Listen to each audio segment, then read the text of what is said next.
Hey boys, welcome back to some more Nrl Supercoach. It's going to be an updated team discussion. So we've finished our preseason trials. We've got all the footy. We've got all the insights that we're gonna get before the first round. Obviously, it's a little bit all over the shop just with Vegas now in addition.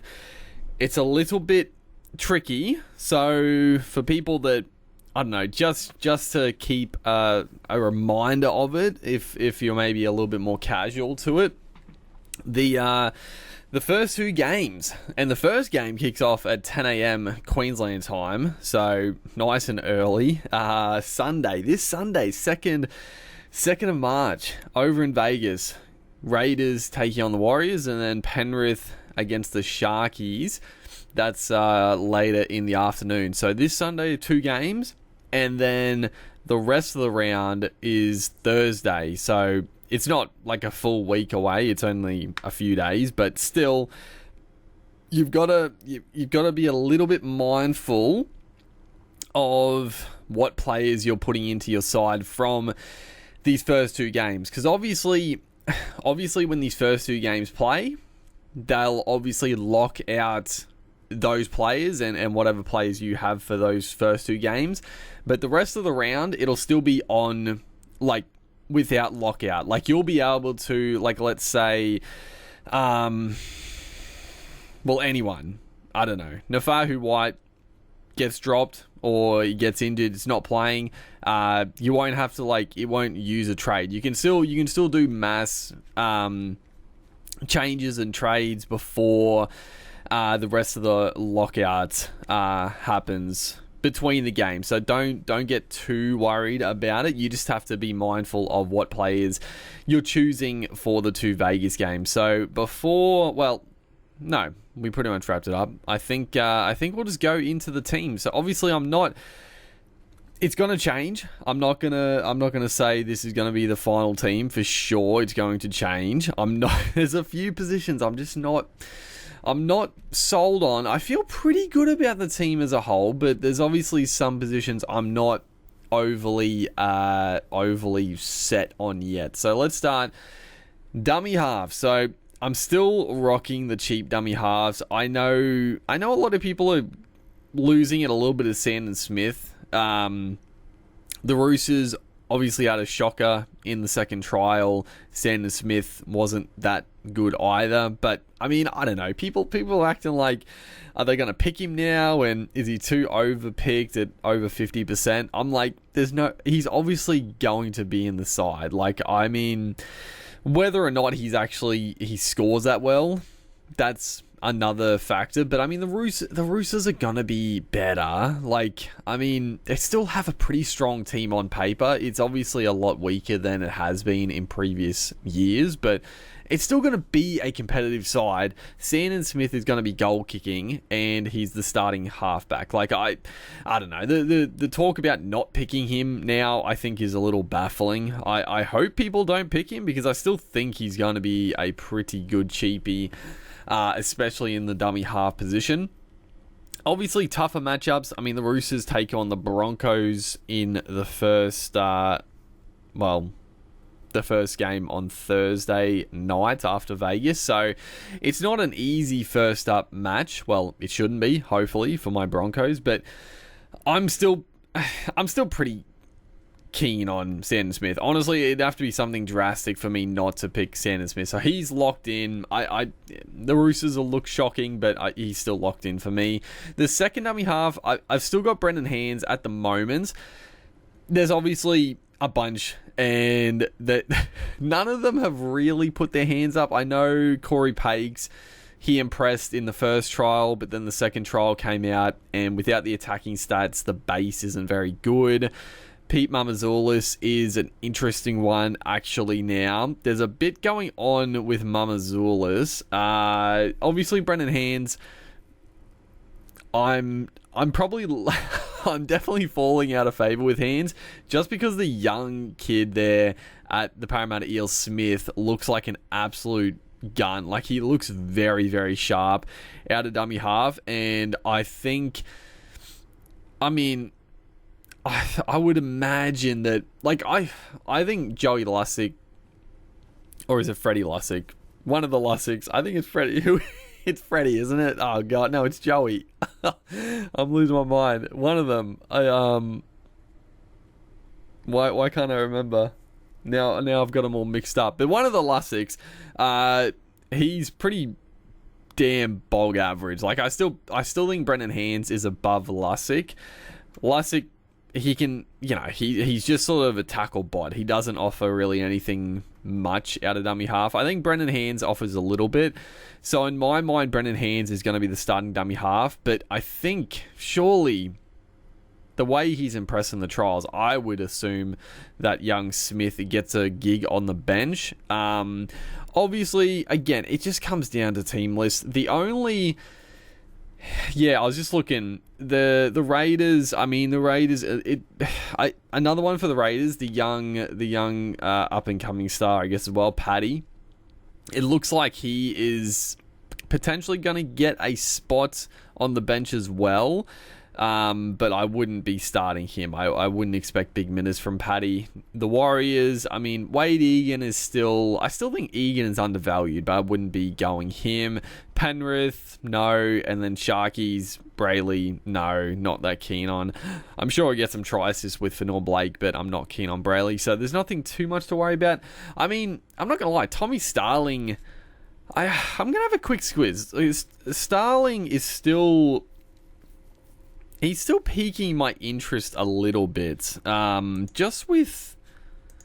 Like, I'm curious to see the price of him, because it seems like he has won the starting spot, and he's shown that, like, he's got a bit about him, obviously, Starling. He's always been that guy that...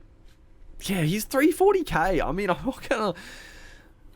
that's an interesting one. Okay, that's the only one that I'm like... In that Vegas game, you'd have to make the decision. Like, if Starling is starting and they've got the young kid Paddy on the bench, I'd be very tempted to go Starling, because he offers a bit more. He's a bit more of an upside player, and you wouldn't expect a kid like Paddy to play big minutes. So that's interesting. You'd have to make that decision early, obviously, but yeah, I don't know. But for all we know, maybe Levi's on the bench, and then I'd be a little bit iffy, because he could give them both like 40 minutes and really screw us, but we'll see.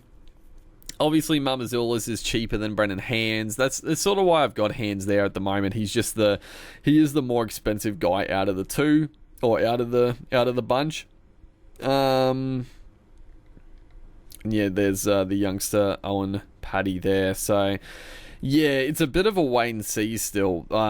Phoenix Crossland, I guess, as well, is like another interesting one. I think it seems like he has won the spot now. I think Brayley is a bit out of favour, but I still think Brayley is going to find himself on the bench. So I don't know. I mean, another one though, Crossland, I could definitely see playing through the middle. Like, I could definitely see Adam O'Brien putting Brayley on and keeping Crossland on the field as like another middle forward. So Crossland also is tempting. So again, depending on team structure, yeah, it's Joey Lussick, not Freddie. But yeah, I could easily swing to Crossland. I still don't mind him. And yeah, that's pretty much it. But I don't know. Personally, I'm still of the mindset of two cheap dummy halves. It could be a disaster. It could be a disaster position. And like, I don't know. Is it? I know most people are gonna go the cheapies, but like last year, going with a pretty safe Robson let me down at the end of the year, and over Origin, he sort of screwed me a bit by getting picked, but he was so good to start the year. It was very nice to lock in a good 60 points every week. So yeah, but with the flex position, it just gives you a buffer. So I'm still of the mindset of the cheap dummy halves, but yeah, I've lost a bit of confidence in it. I have lost a bit of confidence in it for sure. Moving on to the front row forward, I mean, Terrell May is still a lock. Don't get me wrong, I think there's some great value front row forwards, like still Utakamano, who's looked pretty strong.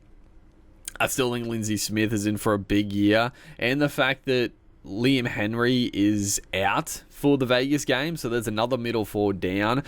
I think Lindsay Smith is really good value, but I just can't spend that much money in the front row forward.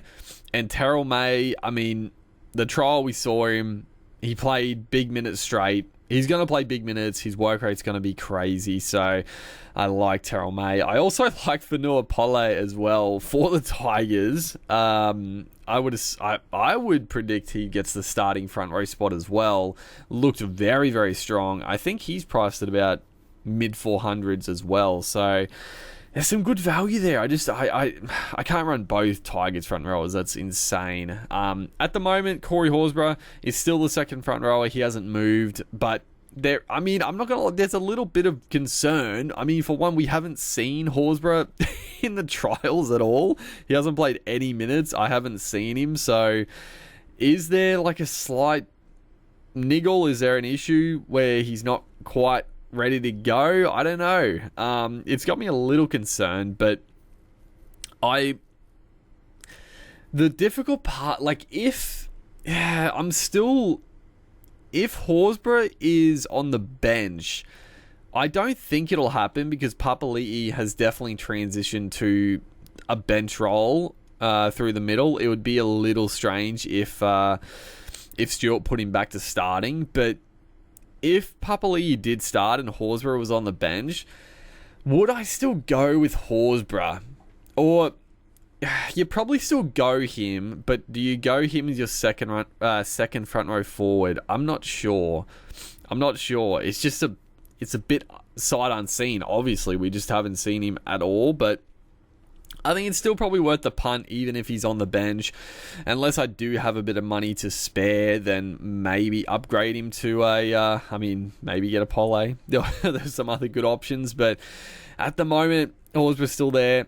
Next up, we do have Emre Guler, who I've got to be honest, I've been impressed. I've been very impressed the first couple of trials. I was keen to see his price, and I was very happy to see he was low 300s, 330k for big Emre Guler. I remember I talked about this, but the first trial, I was sort of watching Not Really that game, and I kept seeing this front row for the Dragons. I was like, who the hell is this? Like, he looks strong, he looks fit. He didn't look familiar, but then I realized, yeah, of course they signed Emre Guler, and he's looking fit, he's looking strong. He's always been a guy that has that potential about him, and I think the Dragons do. Like, I mean, their front row forward is pretty shit. I mean, again, there's a little bit of uncertainty just with who's going to start. I mean, you've got Molo. I don't know what's happening with Molo. He wants out and this and that. So I don't know. I think they did sign David Klemmer immediately. I think Klemmer will be there. Does that affect Guler's minutes? Maybe. I mean, but there's always going to be another forward on the bench regardless. I just, if Guler's starting, I don't mind it. 330k, I've definitely, as you can see with my other front row forward, I've got Miles Martin there. Just a cheapie enough who, I mean, he's not necessarily enough because he is a good player. So a few injuries and he could find himself a spot, but at the moment, I'm leaning towards, and I'm not gonna lie. There's been a temptation to actually run. Excuse me. There's been a temptation to run two bottom dollar Nuff 2RF front row forward duels as my bench front row forwards, just because the cheap options. I mean, Royce Hunt was like in the initial draft team, but he showed in the All-Stars, he showed in the trials, the minutes. He's just that guy. He's the guy playing like fucking 20 minutes, and he's going to have games where he scores a try, gets a couple of big runs, line breaks, but he's just not going to make any money. He's not going to have the minutes. So Hunt as a cheap option is a no-go. I mean, Tomamone seems like he's on the outer. If we have a look at some other potential front row forwards, I mean, there's good value, but they're just all a little bit expensive, right? I mean, even Payne Haas at 670 is very good value. But if we go down the list, obviously Big Tino. We'll talk about him in the second row forward, actually, because that's where I am. That's where I would pick him at the moment, but he looked very good. Big Stefano. So Stefano is interesting. I don't mind him, but the problem with Stefano, I think he's definitely going to have impact. He's shown in the trials, he's a try scorer, he's an offloader, tackle buster. He's going to have those attacking stats, but my issue is that I just see the minutes potentially not being there for Stefano at the Storm. The Storm have never been a team to really heavily rely on their big impact forwards playing big minutes, really. Like, I think the way their structure will work is someone like a Josh King. Like, Trent Liero's obviously gone to lock, playing big minutes there. Josh King, I think he'll be the guy to play the big minutes at prop. Like, he's a guy that just gets through his work, no nonsense forward. And then guys like Stefano and Nelson when he's back, and other impact guys if they go with a Varlepe and whatnot. Like, they're just, I feel like more impact potential, but less minutes. I could be wrong. Maybe he does punch out big minutes, but I don't really see it. I think his price is probably pretty fair. Lindsay Smith I still love, but it's hard. It's just hard to spend that much. Going down the list, Takiaho. I didn't actually see his price, so he's looked really good. He's coming in at 450k. Okay, that's a little surprising. I gotta be honest. That's very surprising. And I mean, that's high for, like, he's been like a Supercoach gun in the past, yes, but he hasn't played NRL for a couple of years. He barely played any Super League games because I think he was injured for the most part. It's a little rough. It's a bit of a no-go at 450, unfortunately, for Takiaho. I got to be honest, I was keen after watching the trials. He looked very, very impressive. But, yeah, a bit too expensive.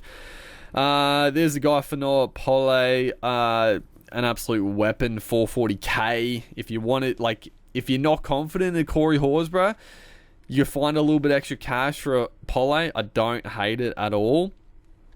Daniel Saifidi, unfortunately, we didn't get to see any of him. He did his hamstring in like the first couple of minutes. I honestly didn't even realize he didn't play like after he got injured. I thought something weird was going on, but yeah, he obviously did his hemi, so not good. He was a potential, cheapish option.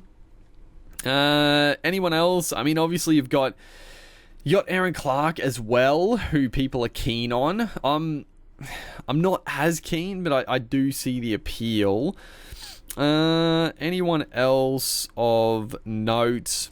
I mean, we do have Nafahu White in the second row. You could always play Nafahu in the front row forward if Corey Horsburgh doesn't look the goods, but yeah, at the moment, I'm feeling okay about that. And then, yeah, not much else to really discuss. I mean, we'll talk about that's what was the main thing, the cheapy guys. So, Shark Mitchell, he's out injured. Royce Hunt, he's just not going to make any money. The minutes aren't going to be there. Ben Takura, again, he's going to be an impact front row forward. He's going to have the odd game where he gets a try, gets decent points, but he's just not going to play big minutes. Tom Amone doesn't look like he might get a bench spot. We don't know. I really like Varlepu, but again, I don't really see the minutes for him. He is very good, though. He's very, very good. So, yeah, there's just like no cheapie. So I think at the moment, I'm leaning toward. I'm definitely going to have one cheapie, like, enough front row forward duel that I can swing around. Like, I've sort of in the past, like, you've always gone for, like, if someone's playing, then you put him in if he makes money. But at the end of the day, like, they're not going to make enough money to really count, and they become an issue with, like, an AE. It's probably less so now with the flex, but it's still a potential problem. So I don't know, I don't mind saving a bit of money going to Martin, and then Gula definitely one we could downgrade, or potentially spend a bit more cash to get someone a bit better. But I don't mind Gula, depending on the Dragons bench and forward stocks. Like, they do have a lot of front row forwards, but it depends who sort of looks like they're shaping up. So moving into the back row, I'm pretty undecided with this at the moment. Olakwatu hasn't left my team. I'm still very keen on him. I know there's other guys popping up. Like, a lot of people are keen on, like, a Preston now and a few other guys. But from the get-go, I wanted Olakwatu from the start. I think he's very underpriced for what he can do still. The sin bins last year really affected his average. He copped a lot, which he could cop a lot this year as well. He's one of those type of guys, but I don't know, 660k, I think it's a pretty good price to have Olakwatu, and the Manly's draw is very good. I'm keen on Olakwatu. Kelma Tuolangi obviously had a shocker. Everyone was very keen after the first trial, and this is why you can't like be Everyone goes too crazy about the trials, man. Like, one good performance and they're world beaters, and then one poor performance and they're shitters. Like, Tuolangi, he's always going to be that guy that he's not the best. And he's shown in every other club he's played for that he has games where he has shocking base. Like, he just doesn't touch the ball. He doesn't run the ball. And he can definitely miss a tackle. But at the end of the day, if Tuolangi is starting on the right edge outside Mitch Moses, I think it's a worthwhile punt at 430k.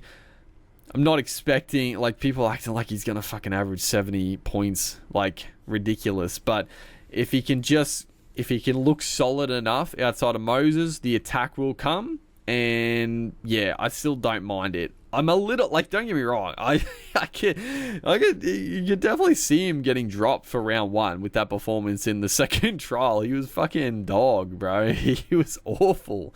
But we'll see. If he does start, I still think I'm going to take the punt on him. Connor Watson, I've got Connor Watson in the Tour F at the moment. I've sort of...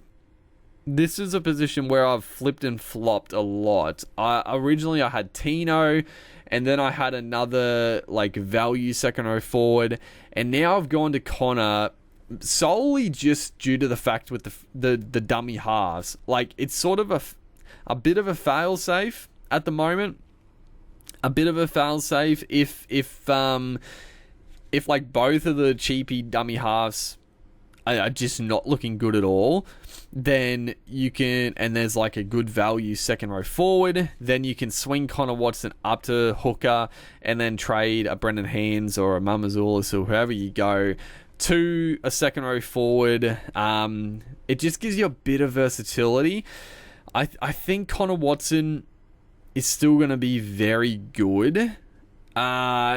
It is a little yuck having like a hooker in your 2RF spot, but Connor Watson, he's gonna have upside. Like, he's an attacking threat. The Roosters are looking weak. They're gonna rely on Connor Watson. I mean, he's gonna have to play big minutes, and he's gonna have to be a threat. I think him and Teddy around the ruck, if their forward pack can get a little roll on, him and Teddy around the ruck can cause all sorts of havoc. So I'm definitely keen on the Connor Watson spot here. I like it for the versatility. I do think there's better.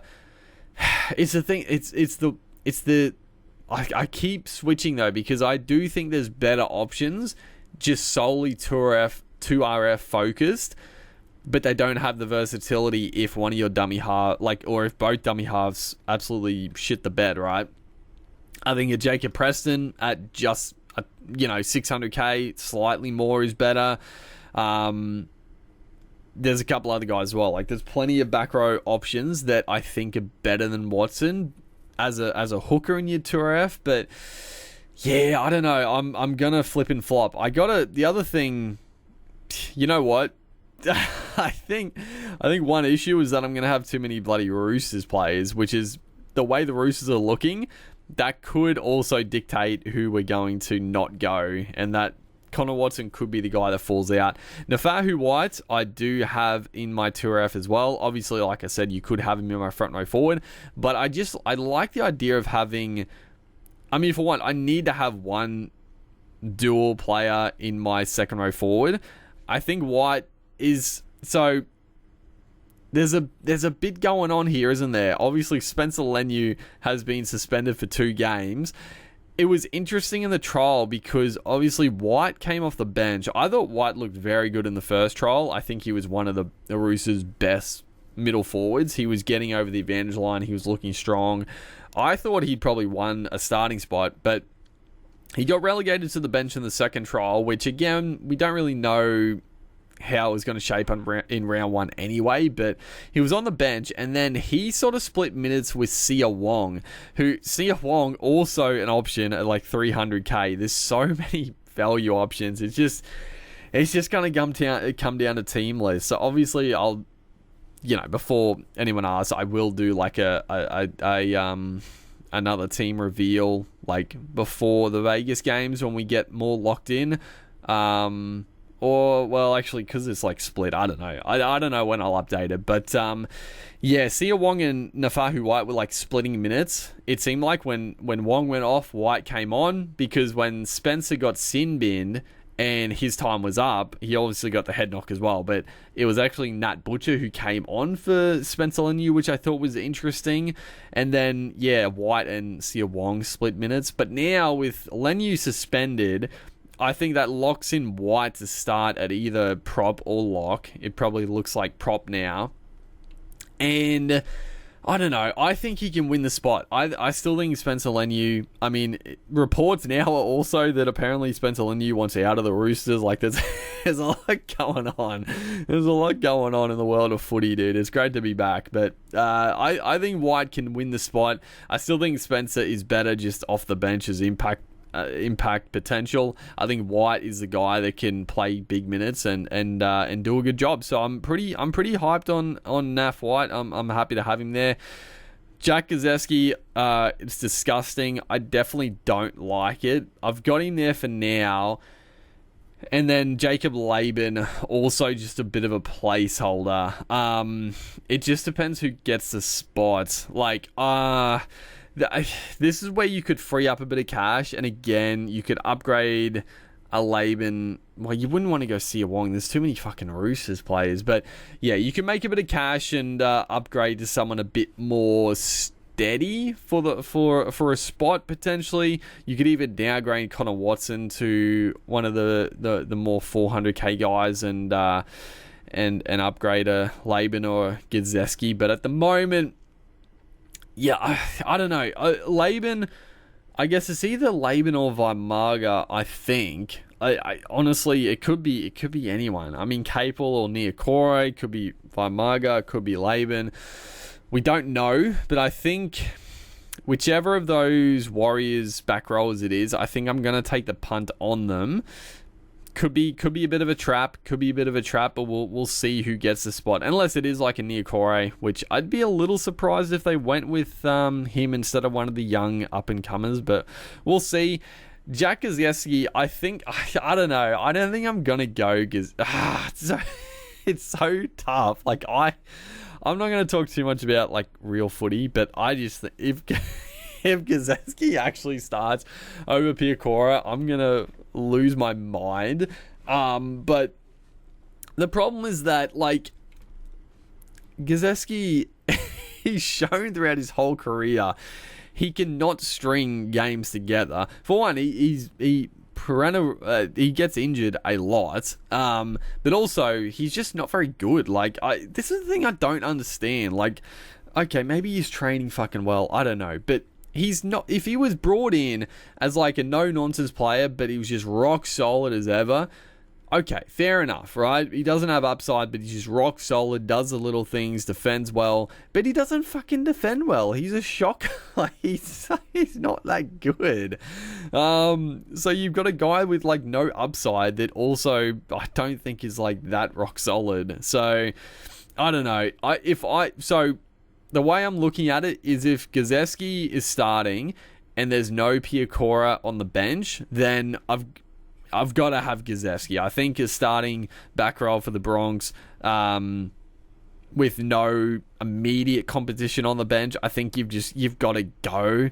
But I think if Piacora is on the bench, I'm going to fade Gazzeski. I don't think he's worth the trap. And I think I will fade him if Piacora is on the bench. That is my mindset. I just think if Piacora is on the bench, I could definitely see him coming on and Gazzeski not playing that many minutes, and Gazzeski needs 80 minutes to be anywhere near relevant to even make decent coin. Like if he's playing like 40-50 minutes, he's not going to make any money. So that's my mindset on that. Yeah, there's a lot of back row options, obviously. The halfbacks, oh boy, this is also where I'm very undecided. So Nathan Cleary's locked in. I know there's obviously the injury concern. I mean, he has been like cleared to play round one, but obviously it's a little like he was a bit touch and go, so it's a little bit concerning. But I think Cleary's locked in. I just think with the lack of players, like he's got to do a lot. He's got to do a lot, Nathan Cleary. So he's locked in for me. Nico Hines. Oh boy. I don't know what to make of Hines, because obviously the fucking game, the trial, he kicked goals and then he didn't because he had he felt something in his groin. Obviously, was it groin, or I think it was groin. Obviously nothing serious, and it was just precautionary, or like not even precautionary, but he was going to go off. He still played, but he just didn't kick goals. But that's my biggest issue, right? Like if there's any sort of niggle there, they've got fucking Braden Trindle, who is he's a pretty damn good goal kicker. Hines, I think, will be more than happy to be like, okay, Trindle, you can just take over the goal kicking. And the question then becomes, if Hines is not goal kicking, would you have him in your team at 700k? Probably not. Like, that's where I'm like, I don't know. The Sharks looked... I think the Sharks are in for a good year. That's the thing. I think their forward pack is strong. I think their outside backs are very good. So Hines on the back of that should score well. It's obviously a tough first up game against Penrith. So it's probably one of those games where you just have to ride a low score. But then the other big kicker now is fucking Tom Duffy for the Cowboys, who looked great. He looked really good in their trial. He kicked goals, but if I'm not mistaken, he stayed on the field for a bit and then Drinkwater kicked goals over him for a bit.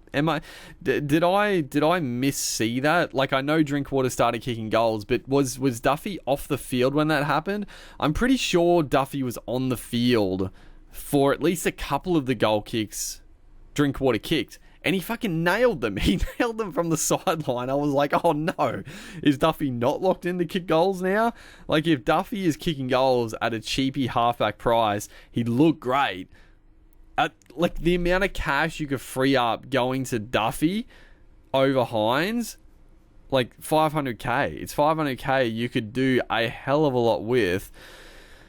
But if Duffy's not kicking goals, I still think he's a decent cheapie, but it's a little bit concerning. And obviously there's the other issue of Jake Clifford, who I think is... I like Clifford a lot as well. I think he's a very solid player. If Clifford is fit and 100% good to go, will he come back into the side and Duffy drop out? Oh, God. And the worst part about it is that if Clifford is somehow fit for round one...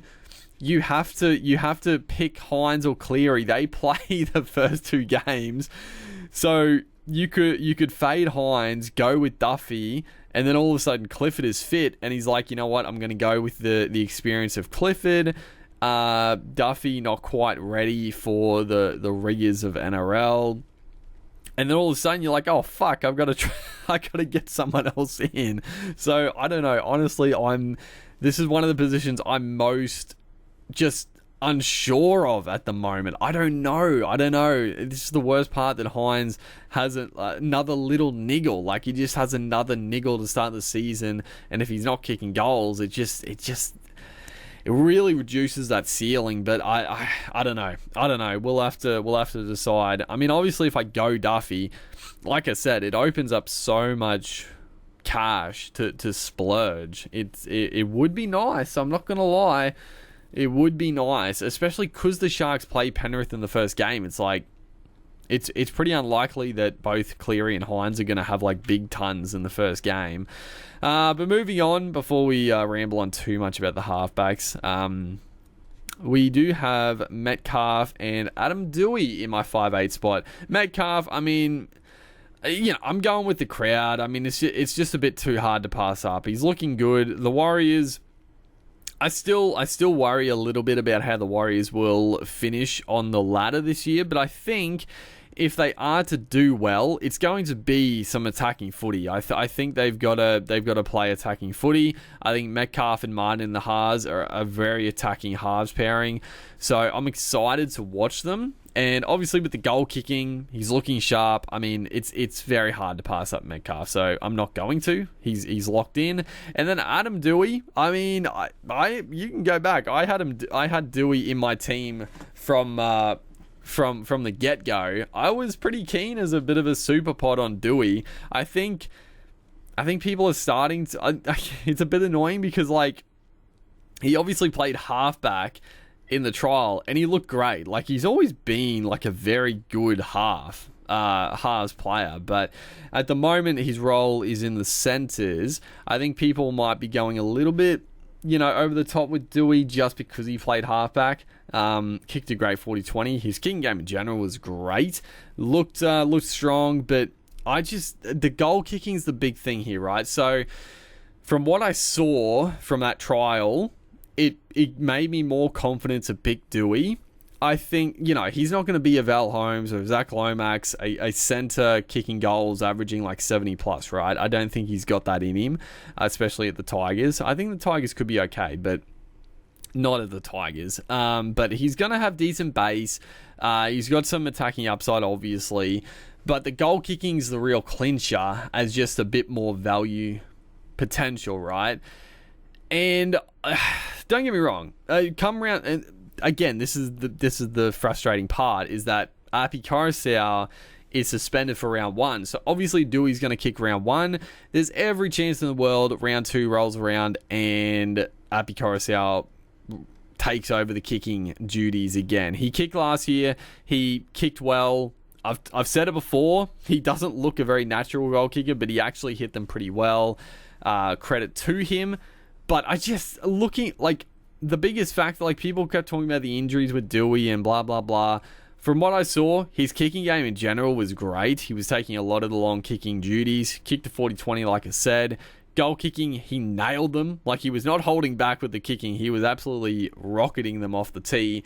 So it gave me confidence to be like, yeah, he's kicking well. Like, he definitely has full confidence in his kicking. I think he is the better goal kicker out of the two. I'd be disappointed if Coruscant took the goal kicking back. I wouldn't be shocked, but I would be disappointed because I think Doueihi is the better goal kicker. So I think at the moment, don't get me wrong, I'm still keen on like a Munster at 600k. Lockie Galvin also looks really, really good. Like I said, I think he'll go to another level this year. I don't think there's going to be a second year syndrome. I know people love to fucking talk about a second year syndrome. I don't see it happening for Galvin. I mean, Jaden Campbell looked bloody good as well at halfback. AJ Brimson shot into calculate. There's a lot of decent. I actually think the 5'8" this year could be people keep talking about being like a shit position, but I think it could be actually a pretty high scoring position this year, potentially. But I just think saving the 200 to 250k going Dewey, it's just nice. It's just nice. I like it. I like it quite a lot. So I think I'm locked in with those 5/8s, but we'll see what happens come teamless when it rolls around. I think the Tigers actually have a pretty good draw as well, which is nice. Then we get into our centre wing. So we'll start with the cheapies. So Robert Toya. So Billy Smith. We all thought that Billy Smith would be. Oh shit! I've got Billy Smith in there now. I do have to get rid of Smith. So Billy Smith. We all thought he was just getting rested for to play round 1. Apparently he's not playing round 1. He's out injured, of course. So it seems like Toya and Mark are gonna be the centre pairing.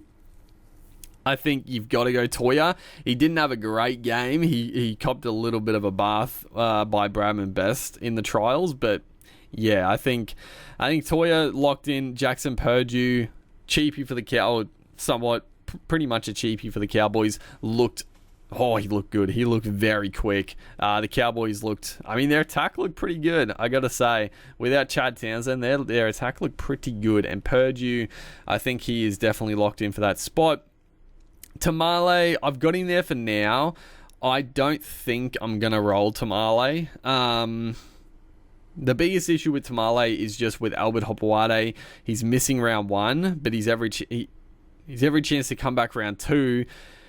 It doesn't mean he's going to take Tamale's spot. He could take Sebastian Chris's spot. He has been playing at centre, and Tamale has been on the wing. But I don't know. We'll see. I probably the risk of being stuck with Tamale, I'll probably find someone else. There's definitely some good value players, a little bit more expensive, and then Billy Smith, yeah, we'll have to get rid of Billy Smith. Dylan Lucas, he has come into my side. I've definitely spent up in the centre wing. I've definitely spent some big bicky here, but Dylan Lucas, he looks so good. He looked great in the All-Stars. He looked even better in the trial. He's just a weapon. He's got good work rate. And then he's got that upside. He just beats the first tackle of the footwork, the strength. Kid's an absolute freak, and obviously second Turav you can have in your centre wing. It just mitigates a lot of the annoyance with some centre wingers. He's going to get through his base. He might only score 50, 55 points, week on week occasionally, but he'll do that without having to get tries. I think Dylan Lucas, yeah, I'm very keen on Lucas. Ruben Garrick, I've had him from the start. I'm very keen on Garrick as well. I just think, yeah, Manly, good draw. Garrick, goal kicking. It's hard to pass up. He's a guy you're going to have in your team for the whole season, barring any injuries. Roger Tuivasa-Sheck I've got in there at the moment. I talked about it, I think, in the other trial or a team list, but there's 3 guys. Obviously, Skelton, Marju, Tuivasa-Sheck. They're all very similar price. They're all similar but different in their own way. They're all going to have good base and base stats, but they're very different in the way they get their base. I don't know. I don't know who I'm leaning towards. Or I could go with somebody else. Obviously, the Warriors centre, Ali Leotawa. People are excited about. He's about 500k as well, so he's not cheap, but he looks very, very good. There's some good options, and then we've got Tommy Trbojevic locked in, Kalen Ponga locked in, and Isaiah Iongi. Obviously, very disappointing that Latrell Mitchell is out with a hamstring injury, so it gives everybody. Majority of people were going Iongi anyway, but just with Mitchell out, it just gives everybody sort of an excuse to go Iongi. A lot of people were looking to fade him. Or there was a tough decision. Do you go Kalen Ponga or Mitchell? But now that's sort of been sold for everybody. So it is what it is. There's still some good, Reece Walsh, Drinkwater. But I don't know. I'm pretty locked into these fullbacks. That was from, I think, the get-go. I might have had Mitchell instead of Ponga. But obviously it does save a bit of cash. Let's have a look. So obviously the centre wing, we do have to get rid of Billy Smith because he's not playing. I think it's been confirmed. I know for a fact there's a few guys. Who have we got?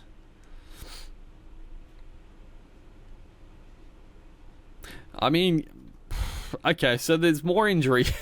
So, Brian Toto is also racing the clock to be fit for round 1. There's obviously the other wing spot. It's either full strength, Toto one wing, and then it was still a bit of a shootout. I don't think we really knew if it was going to be Jesse or Casey McLean. Obviously, if Jesse McLean got the spot, then he would be straight in. The annoying thing, right, is if Toto is out for this first round and they pick Jesse McLean and Casey McLean, it's going to be very tempting to go Jesse, but then you could be like, oh, well, I'm going to be stuck with Jesse not playing because then Toto will be back and Casey might keep the spot. So that's a little bit annoying as well, but obviously 235k, Jesse McLean could be, cheapie of the year potential if he got the spot.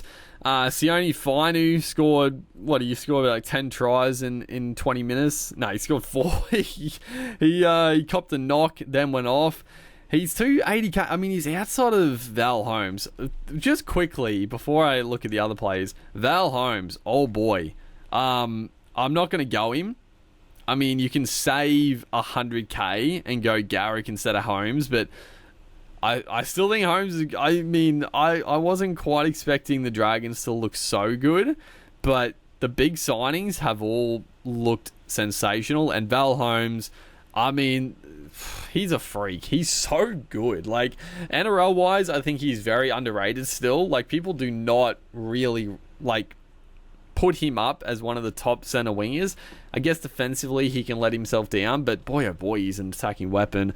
But Supercoach wise, I will not be shocked to see Val Holmes top the list once again. So I think it's 780k, too expensive, but he's going to be a guy to pick up at some time during the season. He looks very good still.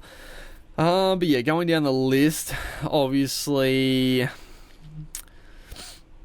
I guess Stafford Toa is a potential now. He might get a centre spot. Justin Olam looks like he is no good with his knee issues. So Dewey and Toa could be the centres. Toa has shown glimpses of relevancy over the last couple of years. Who else have we got? Obviously Billy Smith, he's out. Jesse Arthur's probably the other guy around this price that is...